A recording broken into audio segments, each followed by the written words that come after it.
pessoas conhecem como estrela giramundo, outras como giramundo, outra como estrela da felicidade. Eu aprendi a fazer quando eu era criança.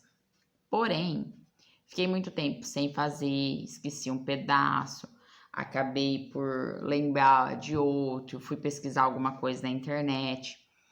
Em casa sempre foi muito presente esse tipo de artesanato. Então eu resolvi também buscar na internet um pouco da história dele. Como a história é bem grandinha e eu não dei conta de decorar, então eu vou dando uma olhadinha aqui. O site que eu achei chama IMPA-BR, Notícias Artesanatos. E o que ele fala lá é que, segundo relatos de artesão, esses giramundos eles têm sido produzidos no Brasil com papelão e tecido há mais de 200 anos. E essa arte de montar eles foi passando de mãe para filha, mas de uma forma muito oral, porque naquela época pouca gente tinha leitura, né, como eles falam, ou seja, pouca gente sabia ler e escrever. Então era tudo relato mais oral mesmo.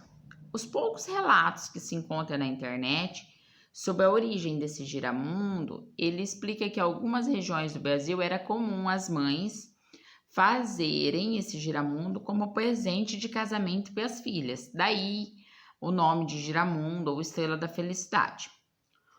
Só que nessa época, um desses lados aqui, ele ficava aberto, a fim de que a mãe pudesse colocar dinheiro para a filha no uso de alguma emergência. Por isso que era assim, um dinheiro disfarçado, para os maridos não saberem e não pegarem. Então, muitas mulheres usavam como almofada de agulha, de alfinete, de coisa de costura, para não levantar suspeita. Em algumas outras partes do país, esse giramundo era usado como uma espécie de amuleto. Eles penduravam assim nas portas das casas ou na onde tinha uma corrente de ar, com a função de enfeitar e de trazer boa sorte enquanto eles giravam com o vento.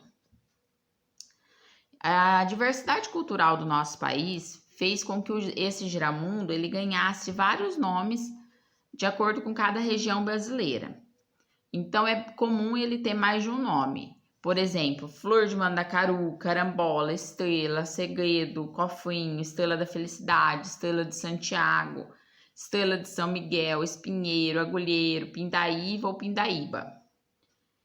Por exemplo, na fronteira do Rio Grande do Sul, ele é conhecido como estrela de São Miguel e ele era muito produzido por curandeiras ou bruxas, sei lá, cada um tem um nome.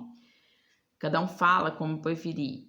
E elas costumavam fazer orações para dar saúde a alguém. Então elas faziam uma oração e entregavam esse giramundo para alguém.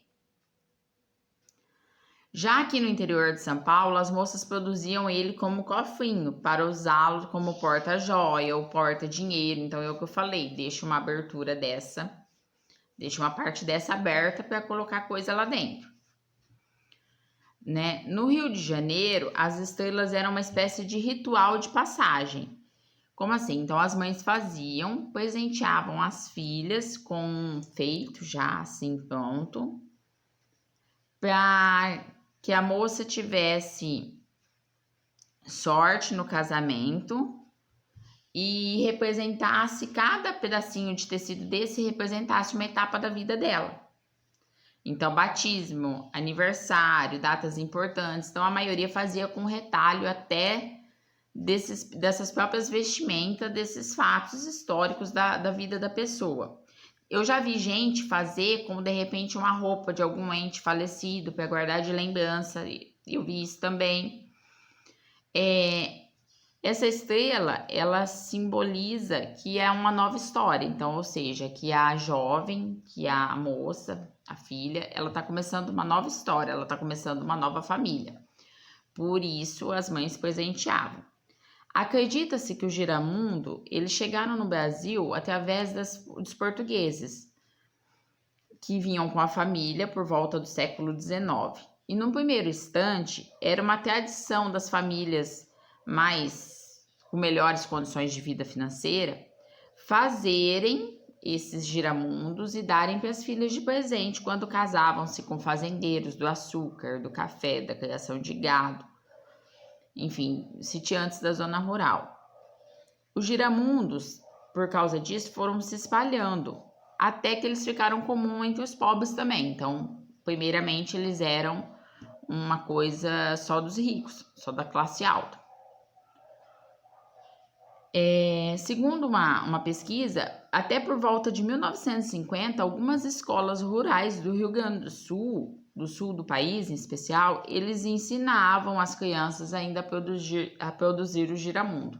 Então, assim, é uma história bem ampla, vocês podem ver que tem vários fatos que cada região do país, ou às vezes até fora do país, cada um conta uma história de um jeito do giramundo. Mas eu achei bem interessante todas as partes que eu pesquisei, todas as histórias.